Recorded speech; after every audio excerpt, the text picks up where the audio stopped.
नमस्कार, CSK news में आप सभी दोस्तों का एक बार फिर से बहुत बहुत स्वागत है। दोस्तों, आज दिन भर की जो फटाफट बड़ी खबर निकल के आ रही है, एक एक करके जानेंगे। दरअसल देश भर में संक्रमितों के आंकड़े के लाइव स्टेटस के बारे में आपको बताएंगे। इस बीच बड़ी खबर निकल के आ रही है, आपको बता दें कि प्रधानमंत्री मोदी ने गूगल के सीईओ सुंदर पिचाई से की बात। 70,000 करोड़ रुपए निवेश करेगा गूगल। जी, डिजिटल इंडिया बनेगा भारत, इसके बारे में भी आपको बताएंगे। लेकिन इस बीच सीमा पर अचानक पहुंच गए सेना प्रमुख नरवणे। घुसपैठ और संघर्ष विराम को लेकर पाकिस्तान को दी है चेतावनी। जी, इसके बारे में भी आपको बताएंगे। लेकिन सबसे बड़ी खबर, पश्चिम बंगाल में फंदे पर लटकता मिला बीजेपी विधायक का शव। जी, पार्टी बोली हत्या हुई है और ये पश्चिम बंगाल के मुख्यमंत्री ममता बनर्जी ने कराई है हत्या। इसके बारे में भी आपको बताएंगे किस तरीके से जंगल राज फैल गया। लेकिन दिन भर की सबसे आज की बड़ी खबर यह है कि सचिन पायलट और कांग्रेस पार्टी की बगावत अब भी थमती नजर नहीं आ रही है। जयपुर राजी जाने को नहीं हुए हैं सचिन पायलट। प्रियंका गांधी, राहुल गांधी ने बात की है, लेकिन अभी कोई बड़ी बात बनती नहीं दिख रही। तो सब कुछ खबरें जाने के, लेकिन उससे पहले आपको बता दें छोटा सा निवेदन, अगर आपने चैनल को सब्सक्राइब नहीं किया तो प्लीज़ सब्सक्राइब के लाल बटन दबाकर चैनल को सब्सक्राइब करें। और अगर आप भी मानते हैं कि पीएम मोदी के नेतृत्व में देश न केवल कोरोना को हराएगा बल्कि देश के दुश्मनों को मुंहतोड़ जवाब भी देगा, तो वीडियो को लाइक करके अपना समर्थन दर्शाइए। दरअसल पहली बड़ी खबर निकल के आ रही है, आपको बता दें देश भर में संक्रमितों का आंकड़ा 8,80,000 के करीब आंकड़े हो चुके हैं। जी हाँ, आपको बता दें कि 8,80,000 के करीब आंकड़े हो गए, जबकि मृतकों की संख्या 23,200 के करीब हो चुके हैं। अच्छी खबर यह है कि 5,54,000 लोग स्वस्थ हो चुके हैं, जबकि संक्रमितों में एक्टिव केस 3,01,000 अभी भी एक्टिव केस बचे हुए हैं। फिलहाल चलते हैं अगली बड़ी खबर। आपको बता दें कि सुंदर पिचाई ने की प्रधानमंत्री मोदी से बात। डिजिटल इंडिया पर करेंगे 70,000 करोड़ रुपए का निवेश। आपको बता दें कि प्रधानमंत्री मोदी आज गूगल के सीईओ सुंदर पिचाई से डिजिटल इंडिया पर दोनों लोगों की बात हुई है। प्रधानमंत्री से बातचीत के बाद गूगल ने घोषणा की कि देश में डिजिटल अर्थव्यवस्था बनाने के लिए 10 बिलियन अमेरिकी डॉलर यानी लगभग 75,000 करोड़ रुपए का निवेश करेगी। प्रधानमंत्री ने ट्वीट करके कहा है कि आज सुबह मेरा सुंदर पिचाई से बहुत ही लाभदायक संवाद हुआ। हमारे बीच कई विषयों पर बातचीत हुई है, विशेषकर भारतीय किसानों, युवाओं और उद्यमियों की ज़िंदगी में बदलाव लाने के लिए तकनीकी की शक्ति का फ़ायदा उठाने के संबंध में बात हुई है। उन्होंने कहा कि बातचीत के दौरान कोविड-19 के मद्देनज़र विकसित हो रही नई कार्य संस्कृति के अलावा खेल जैसे क्षेत्रों में भी इस महामारी के चलते पैदा हुई चुनौतियों के बारे में भी किस तरीके से क्या कुछ बात बन सकती है डिजिटल इंडिया के तहत, उस सब को लेकर बातचीत की गई। अगले 5 सालों में 70,000 करोड़ रुपए का निवेश गूगल करने वाली है। तो ये एक अच्छी खबर है, बड़ी खबर है। हम चलते हैं अगली खबर। आपको बता दें बिग ब्रेकिंग निकल के आ रही, सीमा पर पहुंचे सेना प्रमुख नरवणे। घुसपैठ और संघर्ष विराम को लेकर पाकिस्तान को दी चेतावनी। आपको बता दें कि सेना प्रमुख नरवणे अचानक सोमवार को जम्मू कश्मीर में पाकिस्तान सीमा पर सैनिकों की तैनात ऑपरेशन तैयारियों का जायजा लिया। इस दौरान उन्होंने पड़ोसी मुल्क पाकिस्तान को घुसपैठ की कोशिश और संघर्ष विराम उल्लंघन को लेकर चेतावनी दी और जीरो टॉलरेंस की नीति को दोहराया है। इस दौरान वरिष्ठ अधिकारियों ने सीमा के हालात का ब्यौरा दिया है। सेना प्रमुख ने पाकिस्तान के छद्म युद्ध के खिलाफ तैयारियों के बारे में कहा है। आपको बता दें कि जहां पे सेना प्रमुख नरवणे गए थे, पीओके से चंद कदम दूर है और इसी के बाद पाकिस्तान पूरी तरीके से बौखलाया है। सरकार सर्विसेज की सभी एजेंसियां दुश्मनों के छद्म युद्ध को नाकाम करने के लिए एक साथ मिलकर काम कर रही हैं। उन्होंने कहा कि हम तेज़ी के साथ बॉर्डर पर अपनी सड़कों का निर्माण कर रहे हैं और पाकिस्तान हो या फिर चीन, किसी भी भारत के देश के दुश्मनों को मुंह तोड़ जवाब देने के लिए हमारी सेना पूरी तरीके से तैयार है। हम चलते हैं अगली बड़ी खबर। आपको बता दें कि पश्चिम बंगाल से निकल के आ रहे, जहां पर फंदे पर लटकता मिला बीजेपी विधायक का शव। पार्टी बोली टीएमसी ने कराई है हत्या, ममता बनर्जी के इशारों पर। पश्चिम बंगाल में लगातार हिंदुओं पर प्रताड़ना बढ़ते चले जा रहे हैं। पश्चिम बंगाल में बीजेपी के नेता हो या फिर आरएस, विश्व हिंदू परिषद या फिर किसी धार्मिक संगठन के नेता, एक के बाद उनकी हत्याएं हो रही। और यही कारण है कि 2021 से पहले माहौल बिगाड़ने की कोशिश पश्चिम बंगाल में ममता बनर्जी कर रही हैं और मुस्लिमों की ध्रुवीकरण की राजनीति शुरू कर दिया। और इसी की कड़ी में अब पश्चिम बंगाल में तो यहाँ तक मामला बढ़ गया कि बीजेपी के कार्यकर्ता तो छोड़ो, विधायक तक, जिन पे पुलिस प्रशासन साथ रही थी, उनकी भी सुरक्षा नहीं हो पा रही। आपको बता दें कि कल बीजेपी के विधायक देवेंद्र नाथ राय, बीजेपी के विधायक, और ये कल इनके घर में ही फांसी पर लटकते मिले। और भारतीय जनता पार्टी ने पश्चिम बंगाल के मुख्यमंत्री ममता बनर्जी पर हमला बोला है। बीजेपी के महासचिव कैलाश विजयवर्गीय ने कहा कि निंदनीय और कायरतापूर्ण कृत्य। ममता बनर्जी की राज में भाजपा नेताओं की हत्या का दौर थम नहीं रहा है। टीएमसी छोड़ भाजपा में आए हेमताबाद के विधायक श्री देवेंद्र नाथ राय की हत्या कर दी गई है। इसके साथ ही उनका शव फांसी पर लटकता मिला है। क्या इनका गुनाह सिर्फ भाजपा में आना है? इसके साथ ही आपको बता दें कि बीजेपी आला कमान जेपी नड्डा ने पश्चिम बंगाल के मुख्यमंत्री ममता बनर्जी को इसके लिए जिम्मेदार ठहराया है। हम चलते हैं अगली बड़ी खबर लेते हैं। आज दिन भर की सबसे बड़ी खबर जो निकल के आ रही है, सचिन पायलट को मनाने की कोशिश जारी। कांग्रेस बोली लौट आओ, हम बात करने के लिए तैयार हैं। आपको बता दें कि एक के बाद एक लगातार तेज़ी के साथ जिस तरीके से ये मामले निकल के आ रहे हैं, इसके बाद अब कांग्रेस पार्टी पूरी तरीके से बैक फुट पर नज़र आ रही है। आपको बता दें कि पायलट ने अपना जादू दिखाया और लगभग 25 विधायकों को लेकर उड़ गए और 25 विधायक आज आपको बता दें कि राजस्थान के मुख्यमंत्री अशोक गहलोत अपनी ताकत दिखाने वाले थे, लेकिन फिलहाल उनमें 25 से ज़्यादा विधायक के न पहुंचने के बाद उनकी हालत ख़राब है और एक बार फिर से कांग्रेस पार्टी के आला कमान लगातार सचिन पायलट के सामने नतमस्तक हो गए हैं। बार बार मिन्नतें कर रहे हैं कि फिर से लौट आओ और जयपुर जाइए, आपकी जो मांगे हैं वो पूरी की जाएंगी। आपको बता दें कि इससे पहले सचिन पायलट से कोई कांग्रेस का आला कमान बात करने को भी तैयार नहीं था, लेकिन सचिन पायलट ने जिस तरीके से जोर का झटका दिया है वो अपने आप में कांग्रेस पार्टी पूरी तरीके से आला कमान भी सरेंडर हुए हैं। हालांकि अभी तक सचिन पायलट ने क्या कुछ करना है उसको लेकर पत्ते नहीं खोलने, क्या वो जयपुर में जाएंगे या बीजेपी के साथ ही रहेंगे, क्योंकि सूत्रों से मिल रही जानकारी के मुताबिक कल रात ही गृहमंत्री शाह से सचिन पायलट मिल चुके हैं और आज अगर यही हालात इसी तरीके से रहे और जयपुर नहीं लौटे तो आज रात में जेपी नड्डा बीजेपी के प्रभारी ओम माथुर से भी मुलाकात कर सकते हैं, जो कि अपने आप में एक बड़ी बात होगी। और इसके बाद कहीं ना कहीं जिस तरीके से बीजेपी भी वेट एंड वॉच की मुद्रा में बैठी है, कोई भी कार्य होता है तत्काल वो अपना पंजा मारना शुरू कर देगी और यही कारण है कि अब सरकार गिरने की कगार पे। चलते हैं अगली बड़ी खबर। दिल्ली वायलेंस को लेकर ताहिर हुसैन की जमानत याचिका खारिज। कोर्ट ने कहा दिल्ली हिंसा में दिखती है बहुत गहरी साजिश। कड़कड़ डूमा कोर्ट ने दिल्ली दंगों के दौरान intelligence bureau staff Ankit Sharma हत्याकांड में आरोपी आम आदमी पार्टी के निलंबित निगम पार्षद ताहिर हुसैन को बड़ा झटका लगा है। कोर्ट ने ताहिर हुसैन की जमानत याचिका खारिज कर दी है।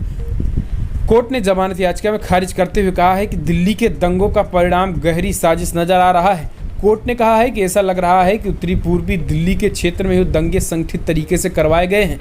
दंगे गहरी साजिश का हिस्सा थे। इस पूरे मामले में हुसैन के शामिल होने से संबंधित जांच की जा रही है। कोर्ट ने याचिका खारिज करते हुए ये भी कहा है कि पीएफआई पिंजरा तोड़ और जामिया के सदस्यों के साथ इसके अलावा समन्वय समिति यूनाइटेड अगेंस्ट हेट ग्रुप और NTCAA प्रदर्शनकारियों के साथ ताहिर के संबंध की भूमिका की जांच हो रही है और इसके साथ ही जमानत देने से इनकार कर दिया है। चलते हैं अगली बड़ी खबर। आपको बता दें कि CBSE रिजल्ट 2020 CBSE 12वीं के नतीजे घोषित। ऑनलाइन या ऑफलाइन IVR और इन फेम नंबरों पर कॉल करके भी चेक करें नतीजे। आपको बता दें कि CBSE और secondary education central board of secondary education यानी CBSE ने 12वीं क्लास की नतीजे जारी कर दिए हैं। स्टूडेंट यानी CBSE की वेबसाइट www.cbse.nic या फिर cbseresult.nic.in पे भी जाकर आप अपने रिजल्ट चेक कर सकते हैं। हम चलते हैं अगली बड़ी खबर लेते हैं। आपको बता दें कि नेपाल के सुप्रीम कोर्ट ने KP ओली को लगाई फटकार। पूछा भारत में काम कर रहे नेपाली क्या प्रवासी नहीं हैं? जी हाँ, आपको बता दें कि नेपाल की सुप्रीम कोर्ट ने ओली सरकार को भारत में काम कर रहे नेपालियों को लेकर कारण बताओ नोटिस जारी किया है। नेपाल की सुप्रीम कोर्ट ने सोमवार से सरकार से पूछा है कि भारत में काम कर रहे नागरिकों को विदेशी रोजगार की श्रेणी में क्यों नहीं रखा गया है और उन्होंने दुनिया के बाकी देशों में काम कर रहे नागरिकों से अलग क्यों माना जा रहा है। इस याचिका में कहा गया है कि अगर कोई व्यक्ति भारत के अलावा किसी दूसरे देश में नेपाल का जाता है तो उसे विदेशी पासपोर्ट दिए जाते हैं। इसके साथ ही काम करने के सब कुछ काम बनते हैं, लेकिन भारत में जाने के लिए कुछ नहीं बनता। और इसी के तहत उन्होंने कहा कि मैत्री संधि में दोनों देशों के लिए जो बिना पासपोर्ट के एक दूसरे की सीमा में आवाजाही की इजाज़त दी गई है, लेकिन भारत फिर भी विदेशी ही है, इसलिए भारत में काम करने के लिए जा रहे नागरिकों को विदेशी रोजगार के तहत ही रखा जाना चाहिए। ये सुप्रीम कोर्ट ने वहाँ की सरकार को भी नोटिस जारी करके इस बात को कही है। हम चलते हैं अगली बड़ी खबर। रामदास अठावले ने कहा कि केंद्र और महाराष्ट्र में विकास चाहिए तो NDA में शामिल हो शरद पवार। आपको बता दें कि केंद्र की मोदी सरकार में सामाजिक न्याय एवं अधिकारिता राज्य मंत्री और रिपब्लिकन पार्टी ऑफ इंडिया के नेता रामदास अठावले ने सोमवार को राष्ट्रवादी कांग्रेस पार्टी के प्रमुख शरद पवार को एनडीए में शामिल होने की सलाह दी है। आठवले ने कहा है कि इसमें देश और महाराष्ट्र दोनों का ही विकास होगा। शरद पवार के समर्थन देने पर बीजेपी, एनसीपी और आरपीआई का गठबंधन बनेगा। केंद्रीय ने कहा है कि एनसीपी का शिवसेना को समर्थन देना या इन्हें किसी भी तरीके से फ़ायदा नहीं होगा। हम चलते हैं अगली बड़ी खबर। आपको बता दें कि राजस्थान में सुलह का मामला, गृह और वित्त मंत्रालय के साथ अध्यक्ष पद रखना चाहते हैं सचिन पायलट। दरअसल राजस्थान में एक बार फिर राजनीतिक हालात करवट लेते हुए दिख रहे हैं। सोमवार दोपहर को मुख्यमंत्री अशोक गहलोत ने 100 से अधिक विधायकों की परेड करवाकर अपना शक्ति प्रदर्शन किया है। इस बीच अब सचिन पायलट की ओर से बातचीत का मामला सामने रखा जा रहा है। इसी संदेश को लेकर केंद्रीय नेतृत्व की ओर से राजीव साटव जयपुर पहुंच गए हैं। सूत्रों की माने तो सचिन पायलट की मांग है कि उनके 4 विधायकों को मंत्री बनाया जाए। इसके साथ ही सचिन पायलट के मंत्री को वित्त और गृह मंत्रालय दिया जाए, जबकि प्रदेश अध्यक्ष का पद भी सचिन पायलट के पास ही रहे। बताया जा रहा है कि इसमें प्रियंका गांधी खुद इस मामले में एक्टिव हैं और बातचीत लगातार चल रही है। हम चलते हैं अगली बड़ी खबर। बिग ब्रेकिंग न्यूज़ निकल के आ रही है, जहाँ पर आपको बता दें कि एक बार फिर से आप सीबीएसई 12th परीक्षा में 97% के साथ त्रिवेंद्रम टॉप पर। इस साल भी लड़कियों ने मारी बाजी। आपको बता दें कि सीबीएसई ने 12वीं कक्षा की परिणाम जारी कर दिए।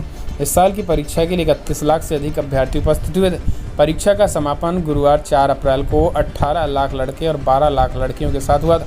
18 में सीबीएसई कहा गया कक्षा के 12 परीक्षाओं के लिए पंजीकृत 11 लाख में से 11 लाख उपस्थित हुए थे। इस परिणाम को आधिकारिक वेबसाइट cbseriresult.nic पर देख सकते हैं। लेकिन आपको बता दें कि यहाँ पर एक बार फिर से छात्राओं ने ही बाजी मारी है। हम चलते हैं अगली बड़ी खबर। आपको बता दें कि यूएस भारत चिंतित। चीन ईरान में $400 अरब की तेल हथियार का लेन देन होगा। अमेरिका यानी यूएस को जवाब देने के लिए चीन ने आगे बढ़कर ईरान के साथ हाथ मिला लिया। ये देशों के बीच सबसे बड़े समझौते में एक है। इस डील के तहत चीन ईरान से बेहद सस्ती दरों पर तेल खरीदेगा। वहीं इसके बाद बदले में बीजिंग ईरान में $400 अरब का निवेश करने जा रहा है। इस डील में सिर्फ निवेश शामिल नहीं है, बल्कि ईरान को चीन से घातक आधुनिक हथियार भी देगा। भारत के चीन से तनावपूर्ण संबंधों के मद्देनज़र ये डील ईरान और भारत के चाहबार पोर्ट प्रोजेक्ट पर भी असर डाल सकती है। हम चलते हैं अगली बड़ी खबर। आपको बता दें कि तबलीगी जमात से जुड़े विदेशियों के मामले में 24 जुलाई तक टली सुनवाई।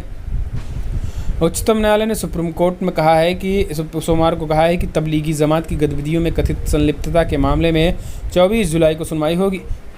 जमात में कथित संलिप्तता के कारण 35 देशों के 2700 से अधिक विदेशी नागरिकों को 10 साल के लिए काली सूची में डालने सरकार के आदेश के खिलाफ याचिका पर सुनवाई होगी। न्यायमूर्ति AM खालनीवारकर की अध्यक्षता वाली पीठ के समक्ष वीडियो कॉन्फ्रेंस के माध्यम से सुनवाई के लिए ये मामला है। सॉलिसिटर जनरल तुषार मेहता ने पीठ से अनुरोध किया कि इस मामले की सुनवाई 2 सप्ताह के लिए स्थगित कर दी जाए। पीठ ने मेहता का अनुरोध स्वीकार करते हुए इसे 24 जुलाई के लिए सूचीबद्ध कर दिया है। केंद्र सरकार के इस निर्णय के खिलाफ थाईलैंड की एक महिला सहित 34 विदेशी नागरिकों ने शीर्ष अदालत में याचिका दायर की गई थी। हम चलते हैं अगली बड़ी खबर लेते हैं। मध्य प्रदेश कैबिनेट विस्तार के बाद 11 दिन बाद मंत्रियों के विभागों का हुआ बंटवारा। मध्य प्रदेश के मुख्यमंत्री शिवराज सिंह चौहान ने मंत्रिमंडल विस्तार के 11वें दिन विभागों का बंटवारा कर दिया।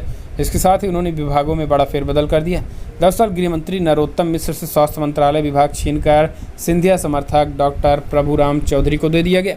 सिंधिया समर्थकों को इनकी पसंद के विभाग सौंपे गए हैं। मुख्यमंत्री शिवराज चौहान ने अपने पास सामान्य प्रशासक, जनसंपर्क, नर्मदा घाटी विकास, विमानन समेत ऐसे विभाग रखे हैं जो किसी अन्य मंत्री के पास नहीं है। चौथी बार राज्य की कमान संभालने के बाद पहली बार शनिवार को ग्वालियर आए शिवराज ने संभागयुक्त कार्यालय में बैठक के बाद कहा था कि रविवार को नए मंत्रियों को विभाग मिल जाएंगे। तो आपको बता दें कि नरोत्तम मिश्र को गृह, जेल और संसदीय कार्य मिला है। शिवराज को सामान्य प्रशासन, नर्मदा घाटी विकास, विमानन और ऐसे समस्त विभाग जो किसी को न सौंपे गए हैं। गोपाल भार्गव लोक निर्माण विभाग, कुटीर और ग्रामोद्योग, तुलसीराम सिलावट जल संसाधन, मछुआ कल्याण और मत्स्य, इसके साथ ही विजय शाह को वन विभाग दिया गया है। इस बीच खाद्य एवं नागरिक बिसाहुलाल सिंह को दिया गया है। इसके साथ ही यशोधरा राजे को युवा कल्याण दिया गया है, जबकि भूपेंद्र सिंह नगरीय विकास एवं आवास मंत्री दिया गया। तो ये मंत्रालय एक एक करके सबको दिए गए। चलते हैं अगली बड़ी खबर। दुनिया भर में जो आंकड़े निकल के आ रहे 1 करोड़ 25 लाख के आंकड़े पार कर गए।